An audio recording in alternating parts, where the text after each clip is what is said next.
வேகமா வாங்க.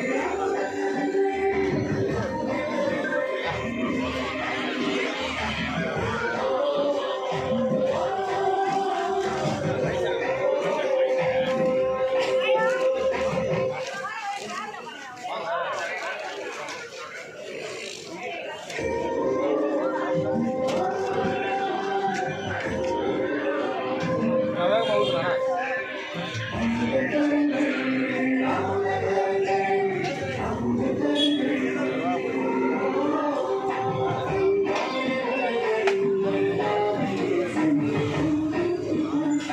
வாங்க வாங்க வேகமா வாங்க ஐயா.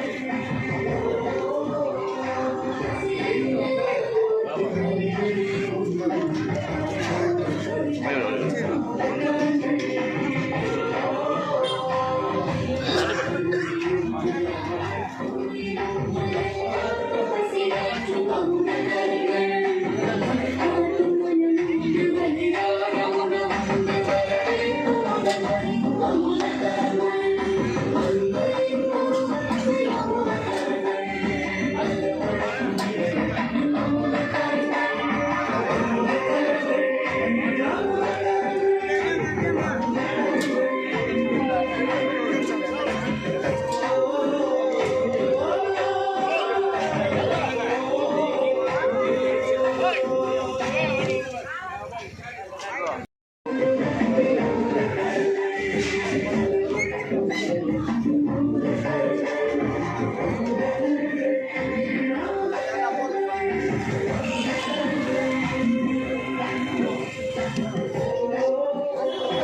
சேகர் பாபு அவர்கள் தொடர்ந்து பல்வேறு நிகழ்ச்சிகளின் வாயிலாக கொண்டாடி கொண்டிருக்கிறார். கடந்த பிப்ரவரி தொடங்கி தொடர்ந்து 2.5 மாத காலத்திற்கும் மேலாக பல்வேறு நிகழ்ச்சிகள் என்கின்ற வகையில் இலக்கிய நிகழ்ச்சிகள் என்று எடுத்துக்கொண்டால் பொதுக்கூட்டங்கள், கவியரங்கங்கள், கருத்தரங்கங்கள், வாழ்த்தரங்கங்கள், பட்டிமன்றங்கள், பாட்டு பட்டிமன்றங்கள் என்று பல்வேறு வகைகளிலான நிகழ்ச்சிகளை மிக சிறப்பாக நடத்தி கொண்டிருக்கின்றார். எல்லாவற்றிற்கும் மேலாக பசிப்பினியை போக்கும் ஒரு அற்புதமான நிகழ்ச்சியை ஓராண்டு காலம் என்று முடிவெடுத்து பிப்ரவரி திங்கள் 20ஆம் தேதி மாண்புமிகு தமிழ்நாட்டின் முதலமைச்சர்களுடைய துணைவியாரை கொண்டு சென்னை கிழக்கில் தொடங்கி வைத்து இன்றைக்கு தினந்தோறும் இந்த காலை உணவு திட்டத்தை மிக சிறப்பாக நடத்தி கொண்டிருக்கிறார். இந்த காலை கொளத்தூர் பகுதியில் 2 இடங்களில் இந்த காலை உணவு பரிமாறப்படுகிறது. உணவை பொறுத்தவரை மிக மிக நேர்த்தியாக செய்யப்பட்ட ஒன்று, சூடாகவும் சுவையாகவும் மக்களுக்கு பயன்படுகிற வகையில் அற்புதமாக அந்த உணவு சமைக்கப்பட்டிருக்கிறது. வடை, இட்லி, பொங்கல், இடியாப்பம், அதேபோல் கேசரி என்று பல்வேறு வகைகளிலான அறுசுவை உணவு வழங்கப்படுகிறது. இது மட்டுமல்லாது இதுவரை வழங்கப்பட்ட 75 நாட்களுமே கூட பல வகைகளில் இந்த உணவு என்பது பரிமாறப்பட்டுக் கொண்டிருக்கிறது. இது வெறும் ஏழை எளியவர்களுக்கு என்றில்லாமல் யாருக்கெல்லாம் வயிறு இருக்கிறதோ அவர்களெல்லாம் உண்ணுகிற வகையிலான ஒரு அற்புதமான உணவாக இன்றைக்கும் நாம் இங்கே பார்த்தோம். விளையாட்டு வீரர்கள், வாகனங்களிலே சென்று கொண்டிருப்பவர்கள் வாகனங்களை நிறுத்திவிட்டு ஒன்று வாங்கி செல்வது, இப்படி பல தரப்பினரும் பயன்பெறுகிற ஒரு அற்புதமான நிகழ்ச்சியை திரு சேகர் பாபு முன்னின்று நடத்தி கொண்டிருக்கிறார்.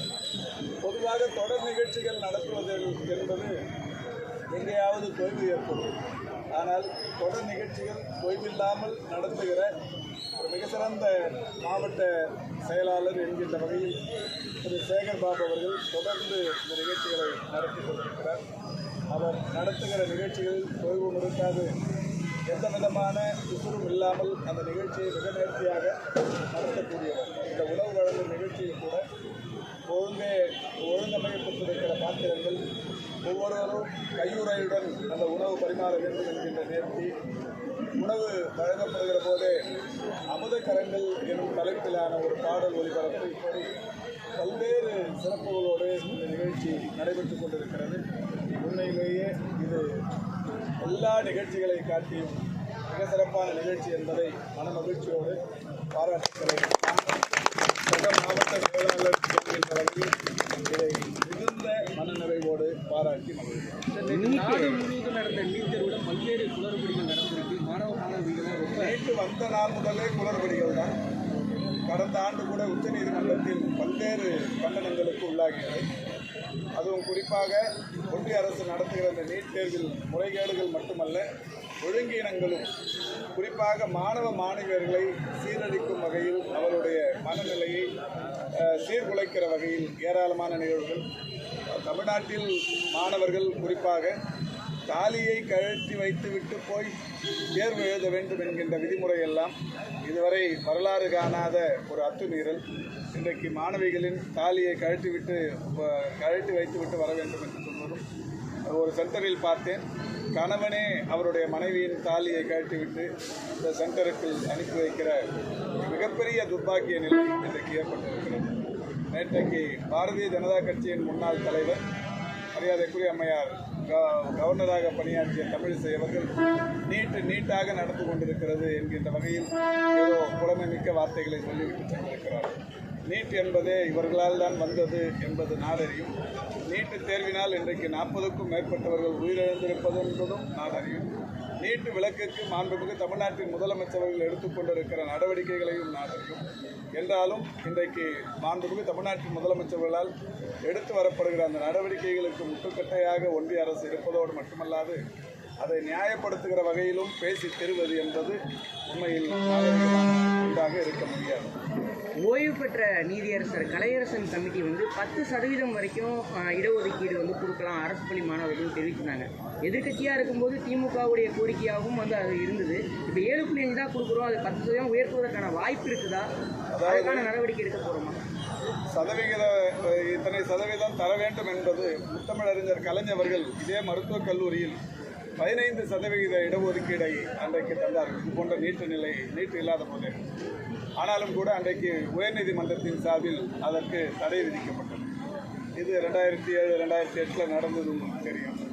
அதுக்கப்புறம் மாண்புமிகு தமிழ்நாட்டின் முதலமைச்சர்கள், ஏன் முன்னாள் முதலமைச்சர் திரு எடப்பாடி பழனிசாமி அவர்கள் 10% இடஒதுக்கீடை ஒரு சமூகத்திற்காக தந்தார். அது இப்போ கோர்ட்டில் போய் நிலுவையில் நிற்கிறது. இந்த 7.5% என்பது சட்ட ரீதியாக ஒப்புக்கொள்ளப்பட்ட ஒன்று. இந்த 7.5%-னால் இன்றைக்கு பலனும் இருக்கிறது என்கின்ற வகையில் மாண்புமிகு தமிழ்நாட்டின் முதலமைச்சர்கள் மருத்துவக் கல்வி, அதேபோல் சட்டப்படிப்பு, பொறியியல் துறை, அனைத்து துறைகளிலும் அந்த 7.5% கொண்டு வந்து கிராமப்புற மாணவர்களின் அந்த கல்வி ஆதாரத்திற்கு பெரிய அளவில் இன்றைக்கு உறுதுணையாக இருந்து கொண்டிருக்கிறார்கள். சென்று சட்ட ரீதியான சிக்கல் அதில் வந்துவிடக்கூடாது என்பது அரசு கவனமாக இருக்கிறது. நீதியரசர் பரிந்துரையை 10% வரை கொடுக்கலாம் அப்படிங்கும்போது அரசு அதுக்கான பரிசீலனை மேற்கொள்வதற்கான வாய்ப்பு இருக்கிறதா? இல்லை, இப்போ எல்லாவற்றையும் சட்ட ரீதியான நுணுக்கங்களை ஆராய வேண்டிய அவசியம் இருக்கிறது. அந்த வகையில் மாண்புமிகு தமிழ்நாட்டின் முதலமைச்சர்கள் நிச்சயம் சட்ட விதிகளை பின்பற்றியே எந்த நடவடிக்கையானாலும் எடுப்பார்கள். அவசர கோலத்தில் அள்ளித்தளித்த கதையாக கடந்த காலங்களில் போடப்பட்ட ஆணைகள் எப்படி கிடைப்பில் இருக்கிறது என்பதை நாம் நன்றாக அறிவோம். எனவே அந்த வகையில் இதை தெளிந்து சரியான முடிவை எடுப்பது என்பது மாண்புமிகு முதலமைச்சர்களுடைய கருத்து.